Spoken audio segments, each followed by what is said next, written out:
view. This is Weird. This is a gorgeous basket. Oh, those are gorgeous. They're almost like little pansies. What, you want me? Do you want attention instead of food?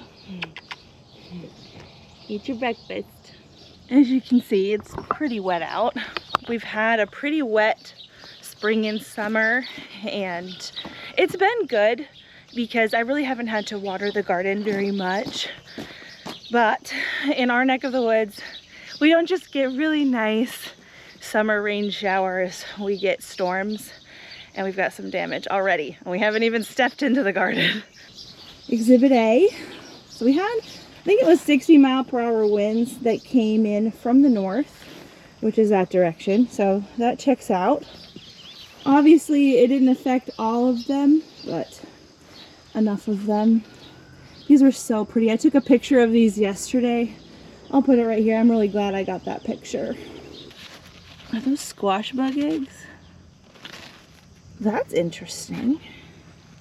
Maybe what held these sunflowers up is this loofah gourd. That probably did help tether them. Well, so letting things go wild does pay off sometimes.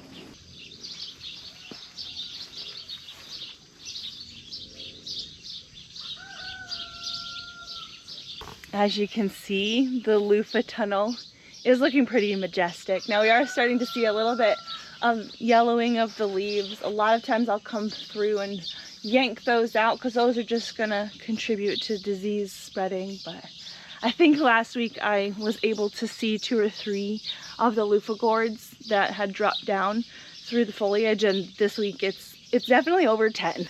I mean, just in the entryway here, there's 1, 2, 3, 4, 5.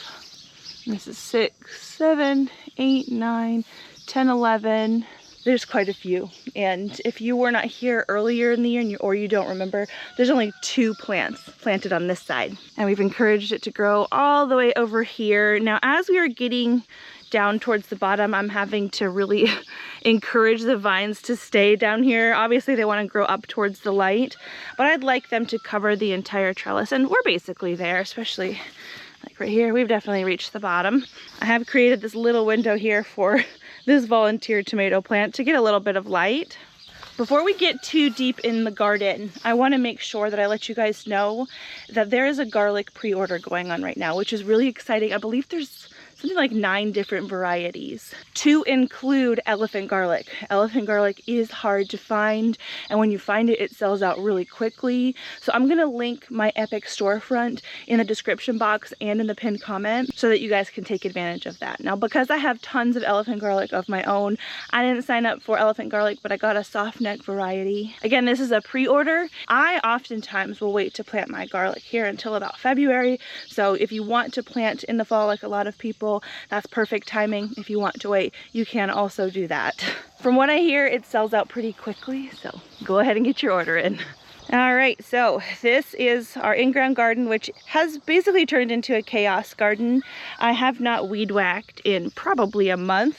It just keeps raining, and when it's not raining, I want to do other things, so it is what it is. Things are growing well though. The okra has really started to take off. They look like real big plants that I don't have to worry about anymore. At first we were seeing some bug damage. This may be slugs, but I didn't do anything. I don't know what this is. I just left them alone and they've recovered really well. I think it's probably a couple weeks away before we're really seeing some flowers and some okra, but there's a lot of time left in the season, so that'll be nice. These will get real tall and it will be real nice if the wind doesn't knock them over. Last week we planted the green stock with these beans. We've got quite a lot of germination in here. I didn't water them in, I just let the rain do it. Some of the cups don't have anything popping up. We did get quite a bit of rain last night, so it could be that these guys are just a little bit behind. Maybe they stayed a little bit dry. Because even though it's rained a lot, it hasn't necessarily been a lot of quantity. Actually, yesterday, before the rain, I had turned on the sprinklers for 3 hours because they keep forecasting rain, and then it's not enough to water the garden. I really want about 1 inch a week, sometimes more depending on how hot it is. So yeah, the garden got thoroughly watered yesterday by the sprinklers and then by a good storm. Jackie, Are you being good? Yeah, for the most part.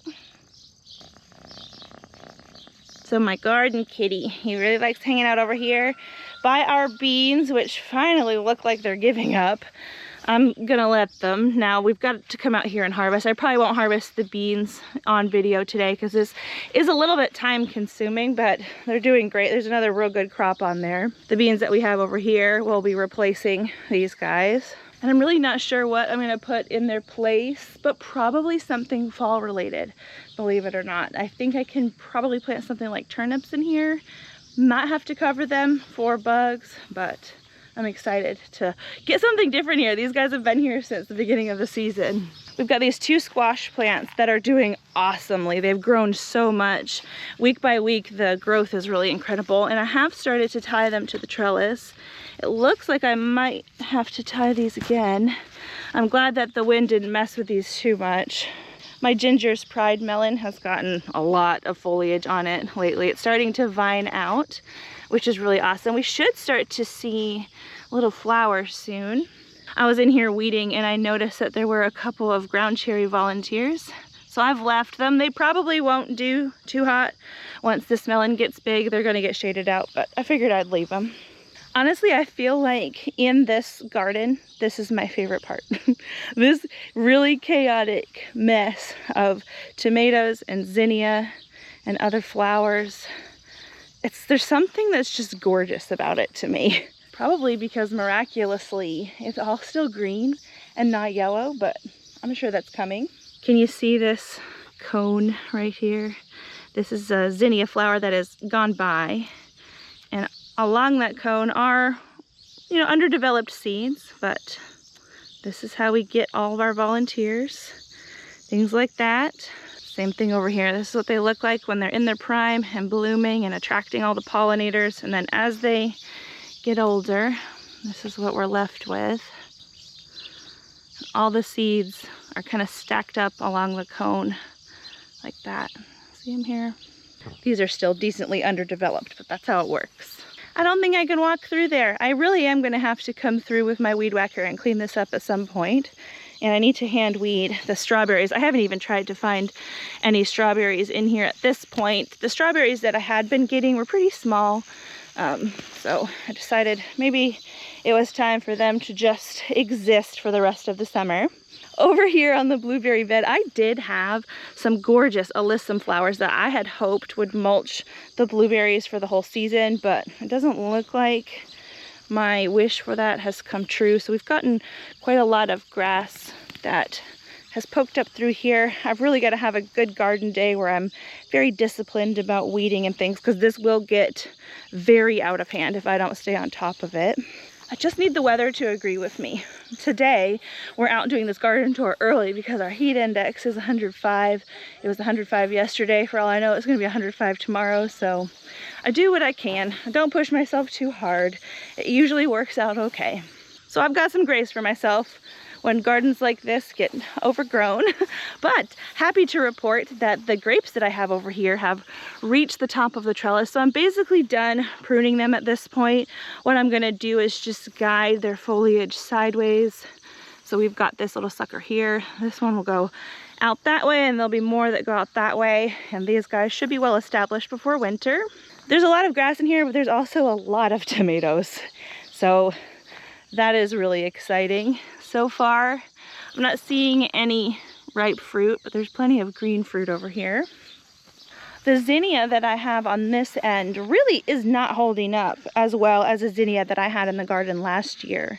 In order to get many plants, not only zinnia, but many flowering plants to create a more strong, bushy type habit, you prune the top of them off when they're smaller, and it helps them stay sturdy. And I did that with these, but still, when the winds come through, it really takes them out. It may help if I harvested the heads more often, because I'm sure that these are heavy while they're being blown around, but they're just so pretty. Good morning, sir. I haven't seen you in a while. Buster was not as enthusiastic about his treat as normal, because that was not his first treat of the morning. Ran inside for my harvest basket because we are going to need this today. I talked about it in a recent Q&A. My garden isn't doing as well as it has in previous years, but it's still plenty productive. Looks like we're out here early enough to see the morning glory on our lovely compost pile. It's beautiful. It always attracts all kinds of pollinators. Makes me happy. I know a lot of people consider this a weed. I mean, I don't in my garden. I like it. You can see that I've harvested some eggplants. I did this yesterday, but I wanted to leave them in here so I could show them to you. We'll get to the greenhouse where those are in a minute. But in this lovely pile, I've got plenty of tomatoes, but I also have a tromboncino squash that has decided it would like to go this way. So I guess it's a good thing that I have not mowed in here. Look at how insane this tomato is. There's probably more than one tomato plant in here. So I'm just coming through, kind of looking for squash, but we are seeing plenty of signs of squash bugs. Because this is a volunteer plant, I'm probably not going to worry too much about trying to keep it bug free. This is all bonus fruit, like that. Like this. There's actually quite a few fruits right here on this little arm. I was trying to see if I could see any mature squash kind of buried in there, but I don't think I'm going to really be able to see them through all this. I might dig through there later and see what I can see. Was that good? Yeah, he thinks he's getting another one. No, you need to go eat your actual food, okay? Go eat your crunchies. Good morning, buddies. The kids' garden, all things considered, is doing really well. We are able to see lots of ripe fruit because now at this point there's plenty of ripe tomatoes to where the kids are not just eating them all at once. They are definitely starting to see powdery mildew, which is definitely something that we deal with here. This is kind of how all cucurbits die in my garden, I think, especially when we have super wet years like we're having this year. It's just essentially impossible to stay on top of. So I think at this point we're not super worried about these. We could replant probably and get a fall harvest, but I think the kids are probably cucumbered out. Likely evidenced by all of the fruit still on the vine. This one is a dragon's egg cucumber. My daughter Molly has really enjoyed this Berry's Crazy Cherry. See all the little flowers. So far hers is doing really good. Her Berry's Crazy Cherry is doing a lot better than mine. And I am so happy about that for her. This is definitely her favorite, she told me. Many more fruit to come on this thing. And also their ground cherry bed, there's two of them. There's one here and then there's one here. These guys have really started to take off. It took them a while to catch up. These plants were quite root bound in their pots when I moved them over, and then I moved them over into this new soil that still really needs breaking down, so there's not a lot of available nutrition. So I sprinkled them with fertilizer, and then it took them forever to get going, but they're going. And they've got lots of ripening ground cherries in here, so this is all free for them to pick at as they'd like. The ground cherries on this side are a little less happy, but they're doing okay. They've each got pepper plants basically on the back side of their bed. I know that they've been enjoying these. And my daughter Addison planted this crookneck squash. It looks like it needs some nutrition. The leaves are pretty yellow. They did put down manure and things when they filled these beds, but this is a lot going on. Lots of heavy feeding in this little bed, so this guy might need some help. It's trying though.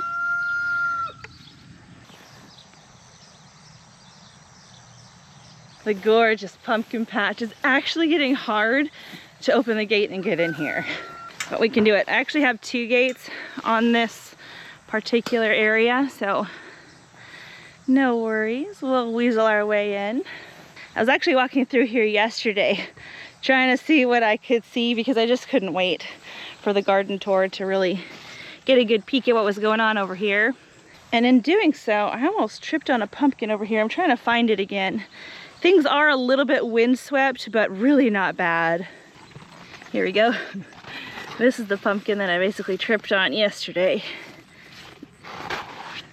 I know the camera is not going to be picking up the sound, but there are so many bees in here. Lots of them, actually most of them, if not all of them, are native pollinators, which is awesome to see. They're not letting me get close to them like a honeybee would, but they're cute and fuzzy and doing their job. So the pumpkins, they start here in a row and then they sprawl out. They're starting to take over the walkways that I had made, so I can really not get in here too well with the lawnmower anymore. The other gate that I have to get into this area is way over there, and we'll make our way over there, but I need to update you on the growth of the plant this week. So this is our stake from last week, and this is the growth that we've gotten this week, all the way out to here. So at least another 6 feet of growth in a week, which is so incredible. I have no idea when these guys are gonna slow down. This is over the halfway point as far as taking over this whole pig pasture. The pumpkins that we have growing in here are Dutch fork pie pumpkins. I do have this volunteer squash that I am gonna pick off of today and do a little bit of a taste test. So where did it go? All right. This is a mystery, but I think that you guys have helped me solve the mystery. I'll grab this one right here. I may even grab this baby-sized. Oh my gosh, I might need to put you down. Oh, I got it. The stem came off, but that's okay. Ooh, looks like we've got some buggies that have tried to tunnel in there. It's probably good that we picked this. For everybody concerned about snakes, I have my winter boots on today. Look what I got. What is that? I don't know. It's not a pumpkin. So you know that spaghetti squash that I planted last year that was white with green stripes? Yeah. I think that this is from that. Just a hybrid of something. It was a hybrid, and so very likely they mixed it with something like a white bush zucchini, and I think that's what this is. Weird. So here's my basket among a tomato. I think I'll put the big guy in here. Let's taste this. Alrighty, so I'm pretty sure that the volunteer squash that we have growing in our pumpkin patch is a white zucchini. I have never grown a white zucchini, but I have grown a variety that was hybrid. I think it was called bush style sugaretti, and it was supposed to be some kind of spaghetti squash that didn't vine too far. It did. Hybrids are a little bit wacky in their genetics. They're not stabilized, and so very likely the squash seed that I fed, the squash guts that I fed to my pigs last year, had some of that seed in it, and the unstable seed has kind of, in theory, reverted back to one of its originals. It makes sense that in order to get a bush style spaghetti squash, they would have crossed a spaghetti squash with a bush variety of zucchini. This looks a lot like a white zucchini, but I do want to taste it because I want to make sure that it's not toxic. Can you see my glasses fogging up? It's humid. Strange squash crosses can be toxic, and apparently those toxic squash are pretty bitter tasting. So I don't have a knife or anything out here, so I'm just gonna take a small bite out of this, and if it's bitter, I'll spit it out.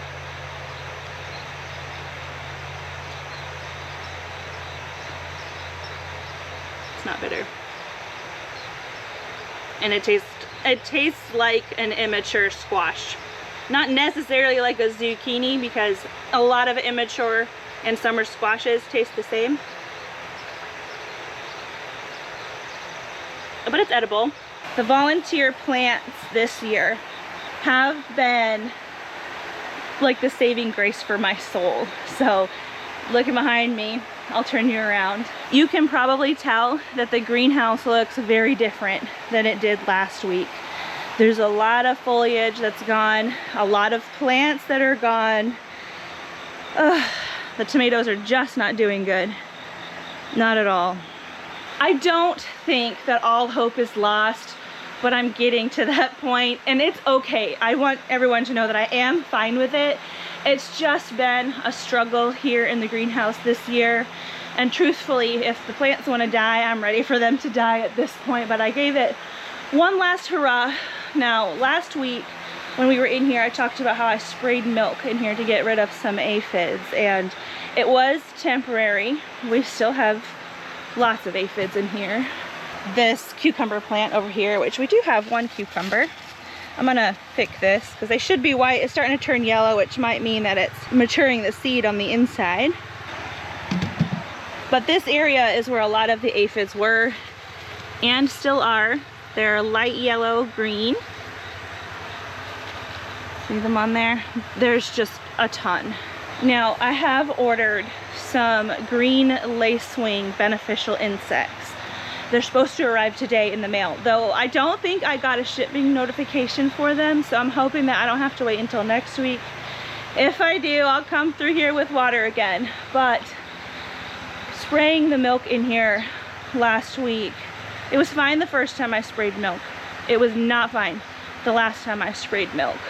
So what can happen when you have a lot of aphids infesting an area is we all have heard, or at least a lot of us have heard, that their poop is sweet and ants like to eat it. It's called honeydew. Well, that sweet poop also is a really great medium for mold growth. So you can see that this leaf has quite a lot of like black mold. Last week I really wasn't sure what this was. I had never seen any kind of blackish mold on my tomato plants ever. I had seen like a mildew, but this looked like a mold. And it was a commenter, and I'm sorry I don't remember which one of you it was, said, oh, is it a sooty mold? And I was like, yeah, it's, you know, it looks a little bit like soot. And I didn't realize that that's actually a thing. That's like a term for a specific type of mold. And that is what this is. After some Googling, I found out that the sooty mold grows really well on the poop of the aphids or the honeydew, and it feeds on those sugars. So when I came through here and sprayed the diluted milk mixture to try to kill the aphids, that just provided an endless, like a massive buffet for the mold to feed on, because milk has a lot of sugar in it, and that spread the mold like wildfire. It was just a couple days before I really started to notice it. So I came through here and literally yanked out every single leaf that I could see at the time that had it. And it was a lot. As far as the mold on the fruits, it's really superficial. It does wash off just fine.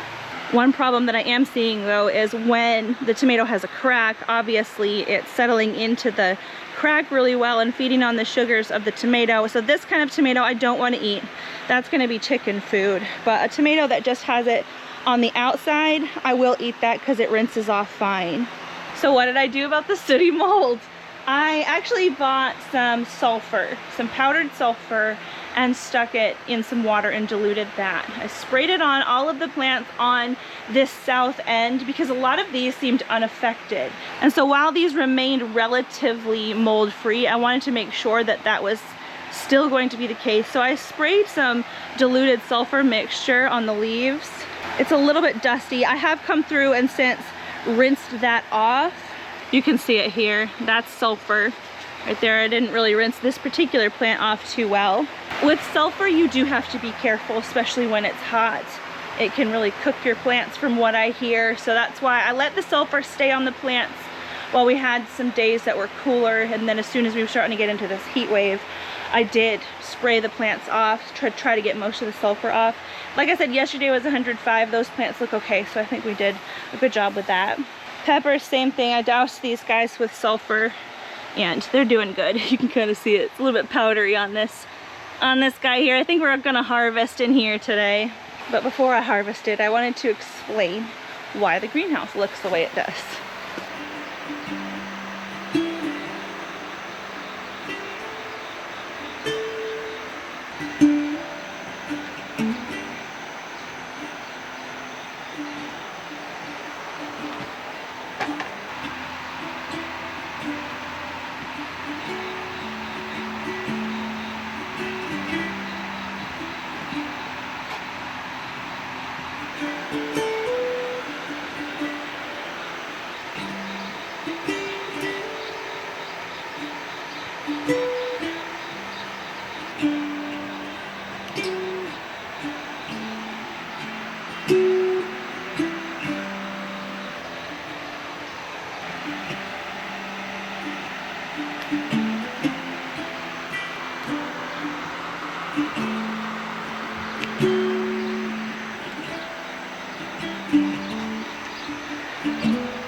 The cherry tomatoes down here have slowly started to ripen. This is a strawberry tomato.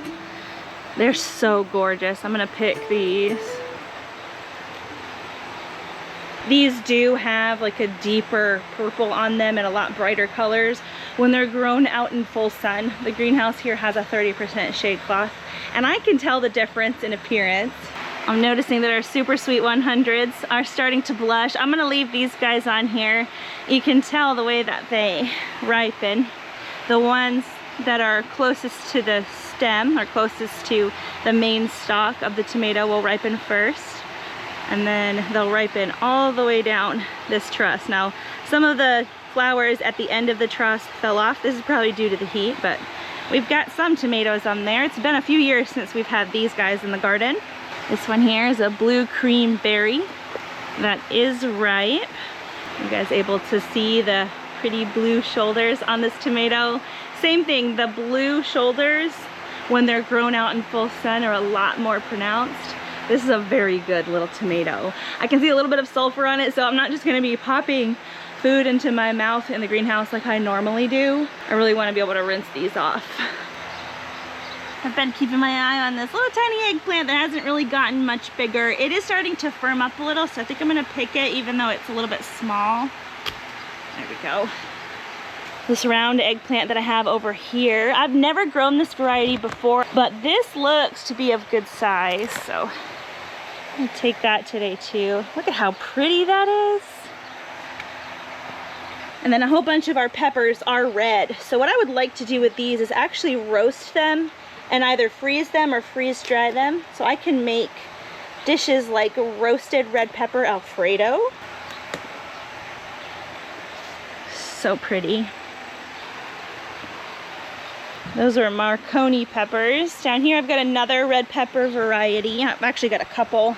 These ones are pimentos. They have started to flush, but I'm gonna let them be fully red. This red pepper is a Corno del Toro, and again, I'm gonna wait for these guys to be fully red as well. But this Marconi is ready. Look at that. Gorgeous. This is my first time with many of these pepper varieties. I have quite a few of these bell peppers down here. These are called King of the North. I am gonna pick these off so that I can help trigger the plant into a second flush. It does look like these pepper plants have started to put on a second flush of blooms, so that is very good. We start our peppers from seed, and we start them early so that we can hopefully get 3 flushes of peppers. We should be able to achieve that, especially here in the greenhouse, where we have just a smidge of season extension, as long as our first frost isn't too bad. Got at least one Pippin's Golden Honey that we can take. Looks like there's a small one right here. We'll grab that. And as far as the jalapenos and the jalapeno lookalikes, I'm not gonna pick that for the harvest basket this morning. I cannot tell the difference between the hot ones and the not hot ones, so I like to come out and pick those when I have a recipe that I'm going to use them in, so that I know exactly what's what the second that I pick it and I don't get mixed up. I mean, it's not too bad for a diseased and sick greenhouse, right? I actually remember this little pepper that fell off the plant. I think it was yesterday, and then I just left it on the table over there. We got to grab that. So I want to talk briefly about what's going on and what's going to happen in these beds until we get to be able to plant in our fall and winter garden. So as you can see, there's a lot of space in here now. There's a lot of light in here now. We have a lot of sinking soil from these beds just being filled this year. You can get a settling, which is very normal. I came through here to push back the mulch to amend and add more soil, and I noticed that there were tons and tons of ants in this bed. I mean, a lot. So you can see this blue little ant bait that I have back there. It's really not my favorite way to deal with ants in the garden. I have had a lot of success putting down diatomaceous earth to get rid of ants in raised beds. But like I said, I have my beneficials that I've ordered that are coming today. And ants actually, because they farm the aphids for their honeydew, they will actively predate upon and kill the beneficial insects in order to protect their livestock, in order to protect the aphids. And so the presence of the ants in these beds is probably one of the reasons that the aphids are so bad in my greenhouse this year. There's a lot of reasons that you can have aphids, to include, you know, too much nitrogen in your soil and things like that, but I think the ants are definitely not helping. I know that they're not helping as far as our root systems of our plants and their ability to really get a lot of nutrition. Plant roots will not grow into air, and so an extensive ant colony inside of a bed is really not going to give the plants a lot of options, because obviously their tunnels, you know, are airy. So I have done the only thing I could really think to do, which is to put out ant-specific baits, and I don't see any ants crawling around this bed this morning. I've put these little ant baits in every bed. You can see that there's still ants crawling around in this one. I might have to just stick that right in their path. Those specific ant baits worked really well to get the ants out of our house, so I have hope for in here. I wanted to give you an update on this little bed that I've got right here. These plants were planted later. These are some Belgian giant tomatoes, which looks like we've got one coming. Oh, looks like we don't have one coming. That is likely because of the heat wave that we're in, and that is okay. That's expected. I have some little blooms up here which may hang on for us. We'll just have to wait and see. There's still plenty of time left in the season to wait this out and get tomatoes. But these peppers were really tiny when I put them in. They're still pretty tiny right now. However, I noticed that we have little tiny blossoms. These are the shishitos, so I think we're actually going to get to taste shishitos this year. Even though the plants are kind of puny, they should produce something. This here is my Berries Crazy Cherry, producing lots of fruit, even though it's quite sick. I had to defoliate this plant quite a lot, but it's hanging in there. I was gonna separate my harvest from my garden tours because it looked like we were going to be having such big harvests that I didn't want my garden tours to be 2 hours long, basically. But since everything has happened here in the greenhouse, it doesn't look like that's going to be the case, so we're harvesting during the tours this year, just like the good old days. And you know what? This is a gorgeous basket. You can't be mad at that.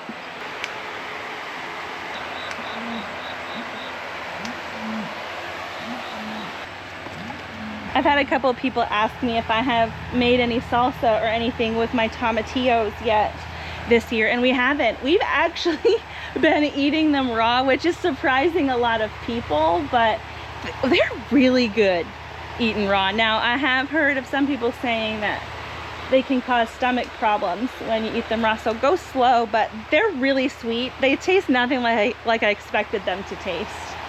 Earlier in the season, a lot of our tomatillos were looking yellow before they got to this point where the husks split and I knew that I could harvest them, but it looks like a lot of these for now are ripening a little bit more normally. I don't know why they were basically turning yellow before harvesting before, but this one's a little yellow. Looks like we've almost lost sight of our white squash. I think I've mentioned it already, but I did not feel like mowing recently, so the grass has taken over along both sides of the lane, but it hasn't mattered. These plants are growing really well. They've attached to the trellis. Our armpit melon, see that cucumber beetle? It's not doing super hot. I am really not too worried about this. All I want off of this plant this year is seeds, and so this guy, it's getting closer and closer to being ready. Now, when the armpit melon is ready, it's going to turn like a peachy orange color, and the ribbing, instead of being green, it's going to be white. Got quite a few armpit melons, so we'll have a couple. I just want the seeds for next year. And behind it, I have this volunteer cucumber. I did not harvest since last week, and I know that cucumbers grow fast. So I wanted to take this one out a little bit bigger to see if we could tell if it was that Bait Alpha or the Beet Alpha variety that I grew on the trellis last year. I grew a gherkin cucumber right here last year, and then a little bit further up the trellis it was the slicer variety called Bait Alpha, and I don't think this is that. It looks kind of like it, but it feels like sandpaper. So, and I know that that cucumber does not feel this way. So just like with our white zucchini over there, this was a hybrid, this gherkin cucumber that I grew here last year. And we got something not like the parent plant this year. This is what happens when you save hybrid seed. You get something edible. It's just not always the most ideal thing. Now that squash is really good. The sandpapery texture on this cucumber is not really good, but cucumbers peel. And it's free bonus food. I did not plant this cucumber. It grew all by itself. Oh, there's a huge one down here. I need to be paying attention. Look at that. We've got lots of little baby cucumbers, so many more to come. The explosion of growth on the chicken and dumplings cowpeas has been exactly what I hoped for too. Now they took a little while to get going, as field peas sometimes do, but they're growing.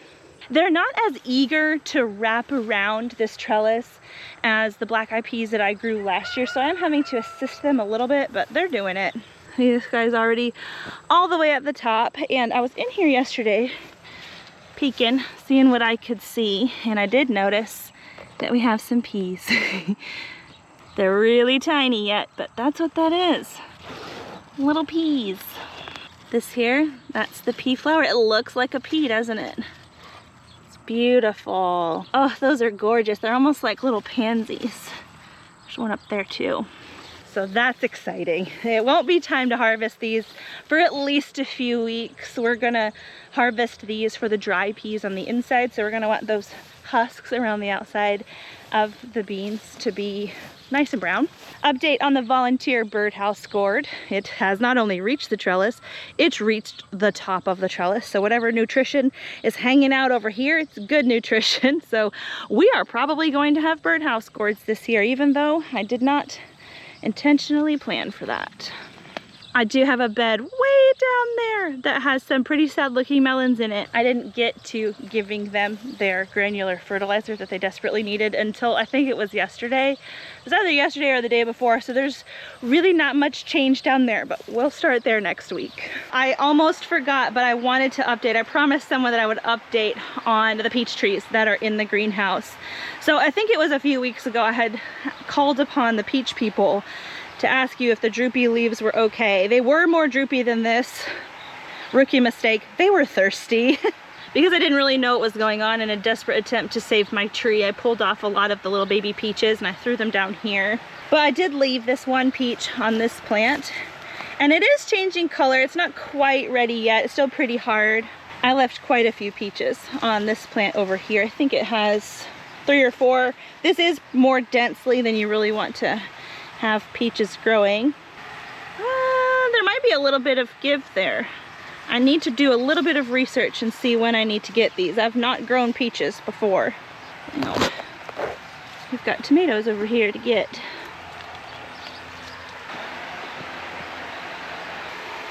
What a gorgeous variety. This was a good tour. Even though the disease and pests really are proliferating really bad here in the greenhouse, I'm super grateful to have more than one growing space where things are going pretty well. It helps to have not all your eggs in one basket, as it were. If I had all of my hopes and dreams based in this greenhouse, this would be a lot more heartbreaking, the situation in the greenhouse right now. But you know what, it's okay. I'm all right. I have plans for what I'm gonna plant in those free open spaces underneath of the tomatoes here. Eventually they'll come out, but I think they've still got a little bit of life left. I'm not quite ready to let go of them, but thanks for joining me in the garden today. I'll see you guys again soon.